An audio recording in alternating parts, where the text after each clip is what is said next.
हाय मेरे वीर, रवि के बिंदास बोल में आपका स्वागत है। रखड़ी खाल प्रवासी सम्मेलन कोटद्वार उत्तराखंड जबरदस्त कार्यक्रम आयोजित किया गया था एक बैंकेट हॉल में, और जो उम्मीद थी मुझे शायद उससे अधिक बेहतर ये कार्यक्रम था। जो आयोजक थे उन्हें साधुवाद है। दरअसल हमारे गढ़वाल के इलाकों से पलायन करके लोग सबसे पहले कोटद्वार या रामनगर में बसे और उसके बाद दिल्ली, मुंबई और बाकी अन्य इलाकों में गए हैं। आज हमारे पहाड़ खाली पड़े हैं। इन लोगों को एकजुट रखने के लिए, एकमुट रखने के लिए ऐसे सम्मेलन आयोजित होने चाहिए। तो रखड़ी काल प्रवासी सम्मेलन होते समय जो ये चीज़ मैंने देखी है, ऐसा लगा कि इस पूरे बैंकेट हॉल में पूरा रखड़ी काल ब्लॉक के लोग यहाँ समाये हुए थे। यहाँ माननीय विधायक महंत दिलीप सिंह रावत लंजोन वो भी यहाँ आए थे। इन आयोजकों की खुशी देखने लायक थी। मैंने ये उम्मीद कभी नहीं सोची थी कि इतनी संख्या में यहाँ लोग आए होंगे, खासकर छोटे बच्चे, और अपनी संस्कृति का जो जुड़ाव महसूस कर रहे थे वह अतुलनीय उदाहरण था ऐसे कार्यक्रमों का। और देखिए इन मासूम से चेहरों को देखिए जो पहाड़ छोड़ के आज मैदानों की तरफ आ चुके हैं रोजगार ढूंढने के लिए। और चूंकि पहाड़ों में सुविधाएं नहीं है, अपने संस्कारों को हमें इन मैदानों में बनाए रखना है, उसके लिए ऐसे आयोजन बहुत जरूरी हैं। तो मैं चाहता हूं कि एक एक नज़र आप रखिए उन चेहरों पर जो रखड़ी काल ब्लॉक में रहने वाले लोग हैं और अपनी मिट्टी से जुड़े हुए लोग हैं। इनमें से कई लोग का जन्म तो मुझे लगता है कि मैदानों में ही हुआ होगा, कोटद्वार में ही हुआ होगा। क्योंकि छुट्टी का महीना चल रहा है तो इसमें कई लोग शायद दिल्ली, देहरादून या बाकी अन्य इलाकों के रहे होंगे जो कोटद्वार में शायद यहाँ आए होंगे अपने सम्मेलन के लिए। तो मेरा मकसद था कि हमारे चेहरा आपको दिखाऊं कि जब लोग इस वीडियो के माध्यम से वो चेहरा देखें, देखिए छोटी मासूम सी बच्ची, उसके मन में कहीं ना कहीं छाप पड़ी रहेगी। और महिलाएं इस तरीके से नीचे बैठी हुई हैं जो पहाड़ों में हम बैठते हैं अपने मंच पर, कहीं कोई बड़प्पन नहीं, कहीं कोई ऐसी भावना नहीं कि हमें नीचे क्यों बैठाया, वो चेयर में क्यों बैठा हुआ है। यानी सब अपनी मिट्टी से जुड़ाव के माध्यम से सांस्कृतिक कार्यक्रम को देख रहे थे। आप यहाँ देखिए, आपको यहाँ जो दिखाई दे रहे हैं हर उम्र का, हर तबके की महिलाएं आपको यहाँ दिखाई दे रही हैं, बच्चे दिखाई दे रहे हैं। हमारे पहाड़ के लोग जब मैदानों की तरफ आए हैं अपनी संस्कृति से दूर चले आ रहे हैं, तो बातों बातों में जब हम ये मुद्दा है, क्योंकि हमारे पहाड़ से लड़कियां बड़ी गायब हो रही हैं और लव जहाज जैसा मुद्दा हमारे उत्तराखंड में चरम पर है, उस पर भी मैंने सवाल पूछे हैं महंत दिलीप सिंह रावत जी से, हमने पूछे यहाँ के आयोजकों से। और इस तरह के जो कार्यक्रम है उससे होता क्या है, जो हमारी नई पीढ़ी है वो जुड़ती है अपनी गढ़वाली परंपराओं से, संस्कृति से। तो जब वो जुड़ाव उनके करीब, उनके मन को घेरता है कि हाँ हम भी गढ़वाली हैं, हम रखड़ी काल ब्लॉक के रहने वाले हैं, तो कहीं ना कहीं उनके मन में ये संस्कृति छाप हमेशा के लिए बैठने वाला है। तो जब लव जिहाद जैसे मुद्दे ये बहुत कम हावी होंगे, क्योंकि जब हम अपनी डोरी से कट जाते हैं तभी कोई हमें अपनी ओर खींच पाएगा। लेकिन अब जब हम अपनी परंपराओं और संस्कृति की डोरी से बंधे हुए होते हैं तो हमें चाहे अपनी ओर खींचने की कोशिश करें, पर जो डोर हमें बांधे हुए है उससे हम अलग नहीं हो पाते हैं। यहाँ देखिए कितने प्यारे प्यारे मासूम से ये चेहरे अपने गढ़वाल के, ये मासूम से लोग। और यहाँ जो कार्यक्रम हो रहा था वो गढ़वाली भाषा में, वहाँ की संस्कृति और सांस्कृतिक कार्यक्रम हो रहे थे, तो अपनी भाषा से एक जुड़ाव महसूस होता है। हालांकि हम अपनी गढ़वाली भाषा का कितना प्रचार कर पा रहे हैं ये तो देखना होगा, लेकिन उम्मीद करता हूं कि छोटे बच्चे जब महसूस करेंगे ऐसे कार्यक्रम से अपने जुड़ाव को, अपनी भाषा, अपनी बोली, अपनी परंपराओं को। और सबसे बड़ी अच्छी बात ये थी कि इस कार्यक्रम के बाद जो यहाँ लंच यानी दिन का जो खाना था उसमें हमारे सारे पहाड़ी व्यंजन थे। चाहे हम यहाँ पे पहाड़ी से संस्कृत जुड़े हुए जितने भोज्य पदार्थ थे, बाड़ी हो गया, छुंचिया हो गया, इस तरह के भोजन हमें यहाँ मिले। और सबसे बड़ी बात कि यहाँ अरसे भी बांटे जा रहे थे।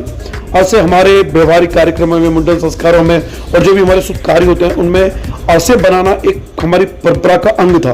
हालांकि अब हम बाहर से ही मिठाई खरीद लेते हैं और उसे बना लेते हैं, तो अरसा परंपरा हमारी खत्म हो चुकी है, हिसोले वाली परंपरा हमारी खत्म हो चुकी है। लेकिन अब वो धीरे धीरे पुनर्जागरण हो रही है। तो जब इस तरह के आयोजन होते हैं तो इन आयोजनों से हम जुड़ते हैं अपनी परंपराओं से, अपने भोज्य पदार्थों से। तो जो महिलाएं यहाँ आई हैं अपने घरों में ये बाड़ी बनाती हैं, छुंचरिया बनाती हैं, ये नहीं मुझे नहीं मालूम है, लेकिन मुझे लगता है कि इनको बनाए जाने चाहिए। ये बच्चियाँ देखिए, ये सारे के सारे के लोग देख रहे हैं, यानी 5-7 मिनट हो चुके हैं लेकिन ये भीड़ कम नहीं हो रही है इनको दिखाई जाने की। इसलिए हर एक चेहरे को आप देखिए कि कौन कौन यहाँ आया था और कौन कौन अपने समाज का व्यक्ति है। तो जब हम एक मंच में बैठे हुए होते हैं तो इन यादों को मैं अपने कैमरे से समेटना चाहता था और मैंने समेटा भी।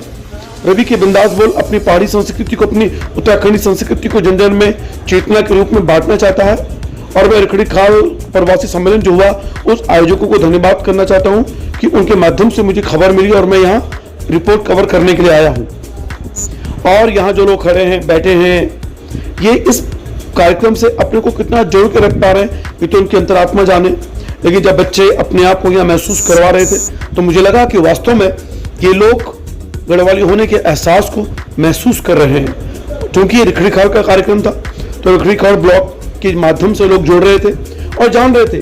पहली बार कई बार ये लोग मिले होंगे। देखिए मासूम से बच्चे, ये महिलाएं, आप देखिए कि ये जो चीजें दूर दूर तक ये लोग बैठे हुए हैं और कम से कम 1-2 घंटे से बैठे थे। बहुत देर तक ये कार्यक्रम चलने वाला था, संडे का दिन था। मैं पुनः आपसे कह रहा हूं कि ये कार्यक्रम जो आयोजन हुआ है इसमें शायद कोटद्वार से दूर दूर से आए होंगे, लेकिन इन्हें एक मंच मिला तो आयोजकों को धन्यवाद देना तो बनता ही है। उनके इंटरव्यू आप सुन पाएंगे कि उन आयोजकों को ये ख्याल आया कैसे। मैंने यहाँ के लैंसडाउन के विधायक महंत दिलीप सिंह रावत जी जो खुद रिखड़ीखाल ब्लॉक के रहने वाले हैं उनका भी इंटरव्यू लिया। यह है अमित नेगी जो संयोजक हैं। और ये होता खाने का स्टॉल जहाँ पे कुछ देर में भोज्य खाने लगने वाले थे। तो गढ़वाली संस्कृति के भोज्य पदार्थ यहाँ ये महसूस करा रहे थे कि हम गढ़वाली हैं, हमसे छूटा नहीं हमारा गढ़वाल। और यहाँ देखिए बच्चियाँ, ये भले ही ये जो पोज बड़ा फेमस हुआ है बकरी से मुंह वाला पोज, माफी चाहूंगा ऐसा बोल रहा हूँ, पर ये मासूम से बच्चे मुझे दिखाई दी तो मुझे लगा कि आपको दिखाई देना पड़ेगा। और यहाँ पर बच्चे खेल रहे थे, आनंदित हो रहे थे। उनके लिए भले ये एक पिकनिक टूर रहा हो, लेकिन अपनी गढ़वाली परंपराओं से जुड़ने के लिए ऐसे आयोजन समय समय पर होने चाहिए। आयोजकों को हमें चंदा भी देना चाहिए ताकि वो ऐसे आयोजन करते रहें बिना टीका टिप्पणी के, बिना लेश मात्र उन पर आरोप लगाए। फिलहाल रवि के बिंदास बोलते हैं, शुक्रिया। आगे सुनिए इंटरव्यू। सर, इस तरह के कार्यक्रम हमारे गढ़वाली समाज को कितना जोड़ के रखेंगे? देखिए, ये रिखड़ीखाल के प्रवासी बंधुओं का कार्यक्रम है और निश्चित रूप से एक दूसरे से परिचय करने का और क्षेत्र के प्रति जो उनकी सोच है, चिंता है, उसको भी यहाँ पर एक साथ के साथ मिलजुल कर जो एक दूसरे बांटने का यहाँ पर ये माध्यम है। और निश्चित रूप से इससे रिखड़ीखाल की प्रगति पे, विकास पे नया चांद लगेंगे और नया विकास की ओर हम बढ़ेंगे, ऐसा मुझे विश्वास है। सर, हमारी बेटियां भी नई जुड़ रही है, संस्कृति जुड़ेंगी गढ़वाल की संस्कृति से भी। तो हमारी जो बेटियां हैं वो इससे जुड़ रही हैं, संस्कृति से नहीं। तो लगता है कि लव जिहाद को थोड़ा रुकावट मिलेगी ऐसे कार्यक्रमों से? हाँ, निश्चित रूप से जब व्यक्ति अपनी माटी से जुड़ेगा, अपनी जमीन से जुड़ेगा, तो उसे अपने धर्म के प्रति और संस्कार के प्रति भी जागृति मिलेगी। तो इससे जो है लव जिहाद जैसा एक आंदोलन, एक बहुत कुटिल दृष्टि जो दूसरे धर्मों के लोगों की है, उससे भी हम बच पाएंगे, ऐसा मुझे विश्वास है। हाय, मैं रवि के बिंदास बोल में आपका स्वागत है। दरअसल हमारे उत्तराखंड में लव जिहाद जैसा बढ़ रहा है और हमारे जो पहाड़ के क्षेत्र हैं गढ़वाली लोग वो सारे मैदानों की तरफ आए हैं। तो अपनी संस्कृति से जोड़ने के लिए हमारे कुछ ऐसे युवा हैं जिन्होंने जोड़ा है अपने लोगों को अपनी मिट्टी से। सर, स्वागत है आपका सबसे पहले तो। धन्यवाद सर आपका। सर, शुभ नाम जानना चाहूँगा, कौन से गाँव से, कौन से इलाके से? मेरा नाम अमित नेगी है और मैं ब्लॉक रिखड़ीखाल का, ग्राम सिरसवाड़ी, पोस्ट ऑफिस गुनेटी और वर्तमान पता वार्ड नंबर 29 घमंडपुर, कोटद्वार।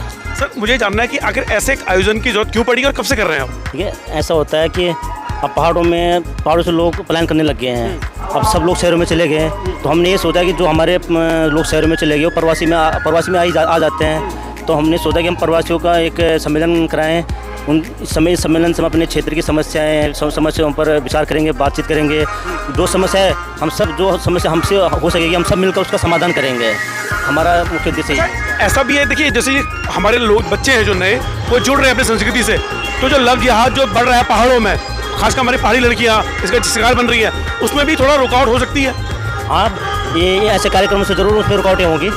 जी बिल्कुल। अच्छा, एक चीज़ और पूछूँ मैं आपसे, इन सब कार्यक्रम के लिए पैसा चाहिए, समय चाहिए, लोग चाहिए, तो सब व्यवस्था हो जाती है? सब व्यवस्था हो जाती है। ये सबके सहयोग से कार्यक्रम होता है। इस कार्यक्रम में सब अपना अपना सहयोग देते हैं। ये अपना देते हैं। हाँ सर, आपका शुभ नाम? मेरा नाम नमित सिंह चौहान, मैं ग्राम अंदरसों ब्लॉक रिखड़ीखाल का मूल निवासी। अच्छा, यहाँ किस पद में है आप जो ये कार्यक्रम हो रहा है? मैं तो बस भाई साहब के साथ सहयोगी में हूँ यहाँ पे। उम्र क्या आपकी? मेरी उम्र 28 साल है। अच्छा, आपकी उम्र क्या है सर? 29। देखिए, 30 साल से कम है, युवा है और अपने उत्तराखंड के प्रति पीड़ा को समेट रहे हैं। एक चीज़ और, हमारे पहाड़ के लोग सारे प्लान करके मैदानों में आ रहे हैं। कुछ लोग रामनगर चले गए, कुछ कोटद्वार चले गए। लगता है भविष्य का संकट पैदा होने वाला।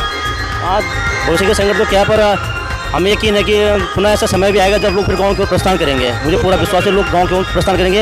इसी कार्यक्रम का हमारा यही उद्देश्य है कि धीरे धीरे लोगों को एक जागरूक करना कि गाँव में भी अपना एक घर हो और कभी कभार गाँव में आना जाना रहे सबका। क्या होता है? एक और है, क्या नाम है आपका? अमित सिंह रावत। अमित सिंह रावत जी, आप यहाँ किस पद में हैं जो ये कार्यक्रम चल रहा है? मैं सरस जी, मैं इसका यहाँ पर कार्यक्रम में भाई ने दायित्व दे रखा है और मैं कार्यक्रम कर रहे हैं। हमारे सामने मौजूद है। सब नाम क्या आपका? मुझे बॉबी बोलते हैं, पॉपुलर नेम मेरा वैसा बॉबी है। देवेंद्र पास मेरा नाम है। अच्छा। और मेरा मूल गांव बड़खेत से झरतरा थोड़ा, और यह खम्बी कोटदार वीरेंद्र। अच्छा, बड़के तो सर हमारे विधायक के भी मूल निवास है ना उनका? बिल्कुल बिल्कुल सर, अच्छा, बिल्कुल। क्या बात है, क्या बात है। सर ऐसे कार्यक्रम कितने कारगर साबित होंगे हमारे पहाड़ियों को? बिल्कुल एक ऐसा एक मोटिवेशन का काम करेगा इस तरह का कार्यक्रम। हम ये कह रहे हैं कि हम लोग अगर यहाँ माइग्रेट हो गए, यहाँ प्लान कर गए, हमको प्रवासी नाम दिया गया है, तो हम कह रहे हैं कि हम यहाँ क्यों आए? अपनी जरूरतों को पूरा करने के लिए आए हैं, पर हम चाहते हैं कि अपने क्षेत्र में ऐसा नेतृत्व दिया जाए जो इन कमियों को, जो हमको जिनको पूरा करने हम यहाँ पहुंचे, वो कमियां हमारे को, वो सुविधाएं हमको गांव में मिल जाए। अच्छे अस्पताल वहाँ बनने चाहिए, अच्छे शिक्षा संस्थान वहाँ बननी चाहिए, क्योंकि प्राकृतिक दृष्टि से भी और क्या बोलते हैं, माहौल के हिसाब से बहुत अच्छा वहाँ सिस्टम है। और अगर वहाँ अच्छी स्वास्थ्य शिक्षाएं बन जाए, स्वास्थ्य व्यवस्थाएं बन जाए, या उच्च हॉस्पिटल बन जाए, ट्रामा सेंटर्स बन जाए, तो मेरे ख्याल से शहरों में लोगों ने वहाँ का प्लान डाउन हो गई और इंटरव्यू जो हम पूरा ले पाए वो रिकॉर्ड हो नहीं पाया।